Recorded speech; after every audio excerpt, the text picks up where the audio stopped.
राधे राधे, जय श्री कृष्णा। आप सबका मेरे चैनल कीका की भक्ति में स्वागत है।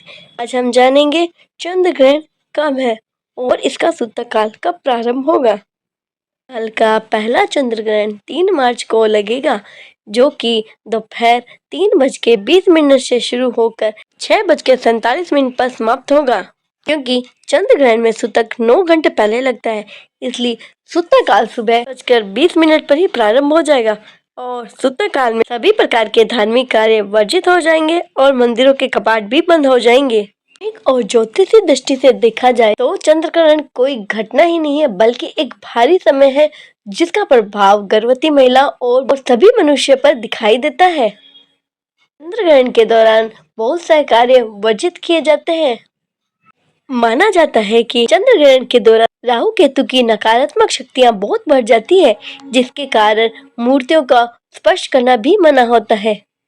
सूतक काल में केवल भगवान का नाम जाप का ही महत्व है और शास्त्रों के अनुसार ग्रहण काल में भोजन भी ग्रहण नहीं करना चाहिए, क्योंकि इससे भोजन और पानी दूषित हो जाता है तथा पके हुए भोजन में बैक्टीरिया पनपने लगते हैं, इसलिए भोजन निषेध किया गया है।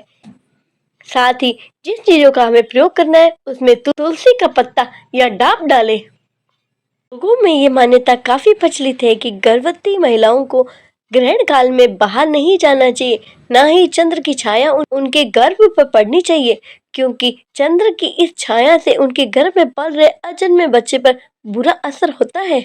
उसे स्वास्थ्य संबंधित अनेक प्रकार की कठिनाइयों का सामना करना पड़ता है, इसलिए गर्भवती महिलाओं को अपने कक्ष से बाहर नहीं निकलना चाहिए। चंद्र का प्रकाश उनके ऊपर पड़ना चाहिए और साथ ही साथ गर्भवती महिलाओं को किसी भी प्रकार का कार्य भी नहीं करना चाहिए, न ही किसी धारदार जैसे चाकू, छुरी आदि का इस्तेमाल करना चाहिए। उनके अनुसार ग्रहण काल में गर्भवती महिलाओं को भोजन नहीं करना चाहिए, लेकिन घर के लोगों की सलाह लेकर हल्का फुल्का भोजन करना जरूरी है। डॉक्टरों की माने तो गर्भवती महिलाओं को ग्रहण काल में सोना भी नहीं चाहिए।